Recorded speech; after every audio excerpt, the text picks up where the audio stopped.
Hello friends, स्वागत करता हूं मैं आप सबका अपने यूट्यूब चैनल पर जिसका नाम है अब्दुल बशीर। तो दोस्तों, आज की वीडियो में हम बात करने वाले हैं पबजी मोबाइल गेम के बारे में, यानी कि आपको पबजी मोबाइल में चिकन डिनर जीतने के लिए क्या चीज़ों की जरूरत पड़ने वाली है।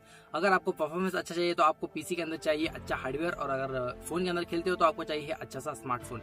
लेकिन चिकन डिनर जीतने के लिए आपको दो चीज़ों की जरूरत पड़ती है, जो कि है पहली आपकी स्किल्स, यानी कि पबजी मोबाइल आपको कितने से अच्छे से खेलने आता है, और दूसरी जो है आपके वेपन्स, यानी कि पबजी मोबाइल गेम के अंदर कौन से वेपन्स जो है आप यूज करते हो।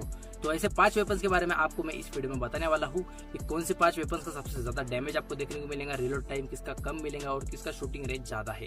तो चलिए दोस्तों, इस वीडियो को शुरू करते हैं। अगर ये वीडियो आपका अच्छा लगेगा तो हमारे चैनल को सब्सक्राइब जरूर कीजिएगा, साथ ही में बेल आइकन को प्रेस कर दीजिएगा ताकि मेरे आने वाली वीडियोस का हर नोटिफिकेशन सबसे पहले आपको।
वेपन जिन्हें आप यूज करके अपने पबजी मोबाइल गेम में आप जीत सकते हो चिकन डिनर। अगर ये वीडियो आपको अच्छा लगा होगा तो हमारे चैनल को सब्सक्राइब जरूर कीजिएगा, साथ ही में बेल आइकन को प्रेस कर दीजिएगा ताकि मेरे आने वाली वीडियोस की हर नोटिफिकेशन सबसे पहले आप तक हो। तो बस इतने आज की वीडियो में था, मिलते हैं अगली वीडियो में, तब तक के लिए जय हिंद।